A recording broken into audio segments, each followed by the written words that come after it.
Sure, how do I market myself? Times where I'm seeing the volume going down and I need to make money right now. I need to survive another day. And if my business goes down, I can't help anyone else. Knowing your value and tying that into your why is a really important mindset shift to keep in your back of your mind. And what I mean is, I could lower my prices, but that means I have to work twice as hard to make the same amount of money I would anyway. I need to hold true to my price and really pitch the impact of my why. So I know it's tough. I know it's hard, but that's a really hard mindset shift to have. Like, whatever you're thinking, you are worthy of the price for whatever you offer as a product or service. Maybe you should double it. Sure, that's ridiculous. I can't do that. Are you sure?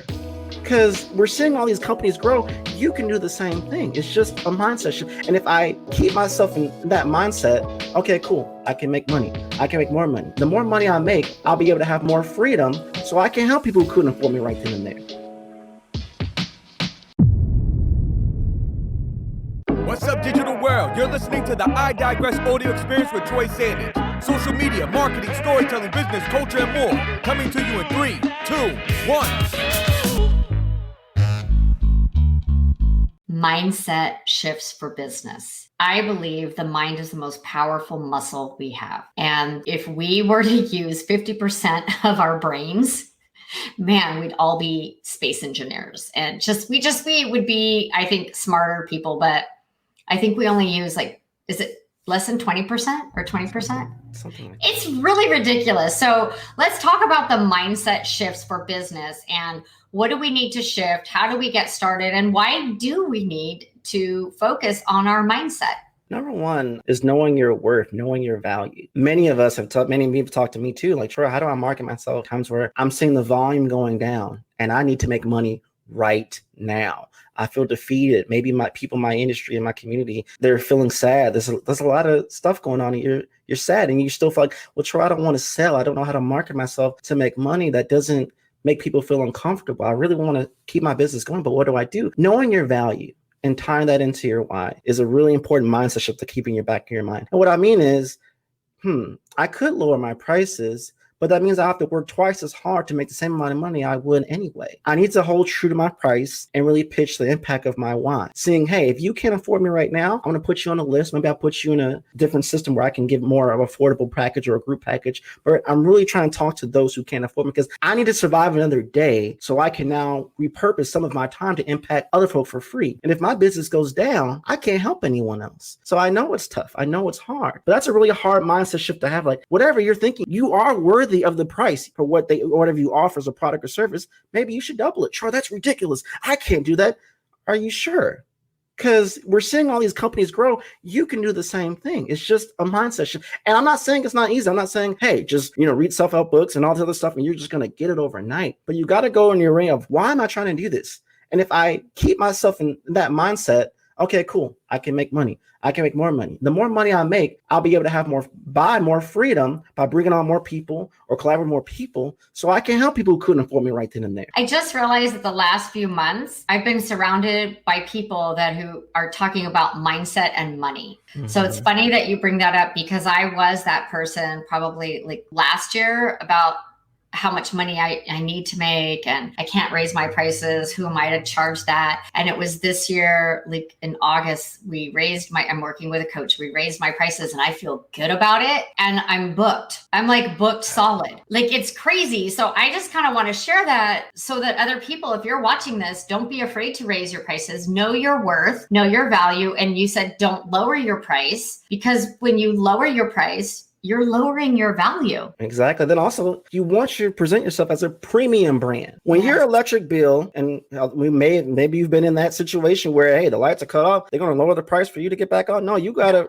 up the money to pay to get that light back on. So treat yourself like a premium brand. This is who I am. This is what I do. This is what I cost. If you can't afford it, thank you. Wait, come back to me when you can. If you want a Lamborghini, if you want these high quality things, if you can't afford it right now, either you're going to go get a credit card. I wouldn't advise you to do that. Go get what you need to do or save up your money so you can. So, hey, that's my value. This is where I'm at. So you got to meet me here. I don't want to lower myself. Now I can bring it myself down to help and support you in ways that are freebie and freemium ways, but I'm not going to lower my brand for my premium status for anybody. And that's the mindset you really need to have. That's not being, now let me also make this very clear distinction, is that that's not you not being humble.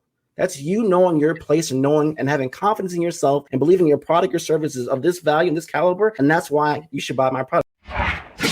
Like that was something that I had to get through. So I think mindset around your business, making those shifts can really be so impactful and can really help you go from where you're at to that next level that you want to get to. And keep in mind, time is the most expensive commodity that you have. I try to say that in every time I do anything. And I put things in perspective. Troy, why am I charging this amount of money? Your time. Mm-hmm. The more money that you make, that means you can leverage to have more time with your family, your partner, your loved ones, time doing other things outside of just work, where your company is more sustainable. It's not just about the hustle and grind. And so I know I've gone through some branding exercises, and the number one thing that I value is time. I value time over money because I can make more money. I can't make more time. I can't get it back. I can't borrow it from someone. So for me, time is the most valuable thing that I actually have. So, and I know we're talking about marketing and everything, but I'm a big proponent too of packages, not hours. Yeah, exactly. Learning how to say the word no. Oh. No, that's a big mind. We're desperate right now because we might be tight things of needing money. Sure, how is it tied into marketing? It will, because when you're desperate and you don't know how to say the word no, is how your emotions are going to tie in to your copy on social. It's going to tie into your LinkedIn. When we're reading every LinkedIn post that you share, it's an extension of how you feel on the inside. And so if we don't feel that confidence, that swagger, we feel down, it's going to show. Troy, it doesn't show. I put it through Grammarly. It will show. And we will feel it as we're reading it or watching your videos or engaging with your content. So be conscientious of that. Yeah, I love that. So there's a lot to be said about the mindset shifts that we need to do for business around money and time, right? Money and time are our two biggest assets here. What other mindset do you see business owners needing to make a shift in? One, shifting from I got to grab attention to holding attention. We can do this live stream, right? And we can have, let's say, 5,000 people watching at the beginning, but only one person finished. That's not a bad reflection of the live stream. I'm just saying we're trying to hold your attention. And one thing now, for the home marketers, you understand this. I got 2.5 million impressions. That just tells me how many people drove by a billboard. That doesn't tell me how many people looked at the link, clicked on the link, went to it, and did whatever the instructions the billboard said. It's a mindset shift. So you don't want to focus on grabbing attention. How many people are watching? I want to hold your attention. How do I determine that? Your benchmark levels. So if your bounce rate is lower, that means the right people are finding me. If my viewership is going up, if my constant people watch time is going up, that means I'm really holding my shit. I'm getting it down to a science. I'm getting to a groove.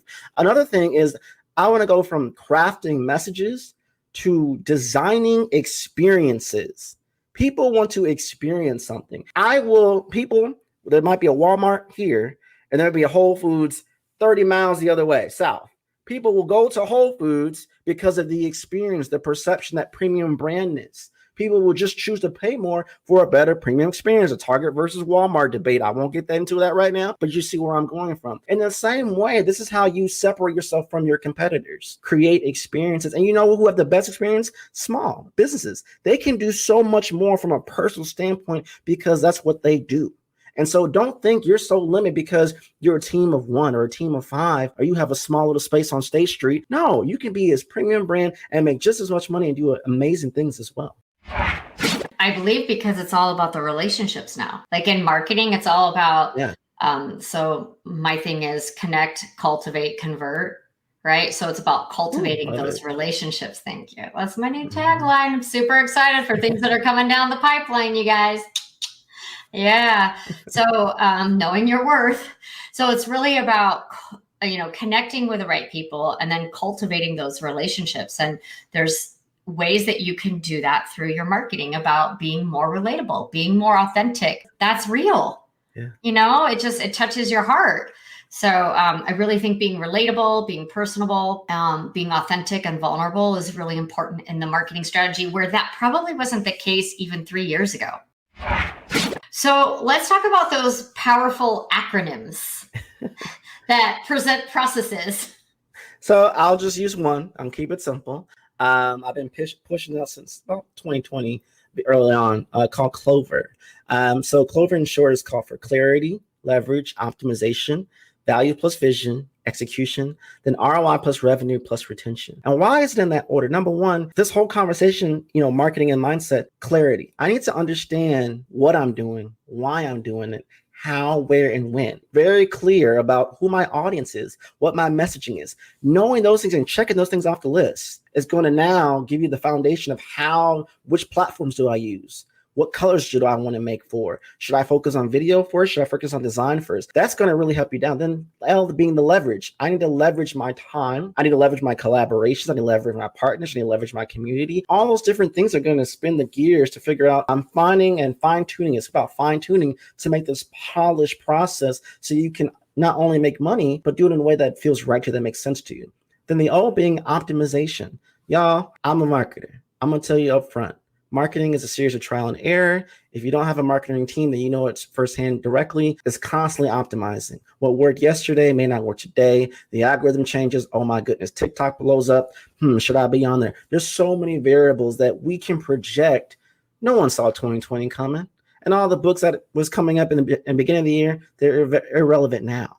So it's really about optimizing, learning how to make those shifts. There's a thing I say, adapt, always doing all possible things. That's another conversation for another day. The V being value plus vision. Again, we already talked about knowing your value, but also having that vision. When you're in a relationship and you're courting, right? You want to know, where are they going? What's the vision with your audience? Where are you going? Where are you taking me? Not just the experience. Where's the vision you want to go? So if you're a premium brand, I want to say in 5 years, I want to have franchise. I want to do this. I want to do that. And you're bringing your customers on part of this journey to make it happen. The E being execution. We can do all this talking all day. Me and Merrick, we can do all this talking. But if you don't take what we've given you and made it your own and actually execute and do something with it, and you're just sitting there twiddling your thumbs like it's not good, it's not ready yet, it will never be perfect. You got to go out there and execute, tell your story, ask for referrals, get out there and make money, because that's what you need to do in your business. And then finally, the R being ROI, revenue, and retention. You want to make an ROI, and the effort and the time you're putting in. Obviously, you want to make revenue, but let's not stop there. We need to make a very sustainable business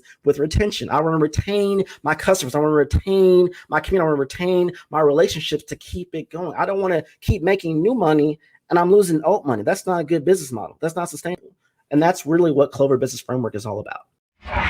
Clover stands for clarity, leverage, optimization, value and vision, execution. ROI is revenue plus retention. And I like how you talked about the retention, because it's easier. What's the saying? It's easier to get repeat business than new clients. Yes. So you should have some, and we just did this in my services, where we have an accountability program, and there's a 3-month and a 6-month package now. So people can continue to work with me instead of just, we're done, bye.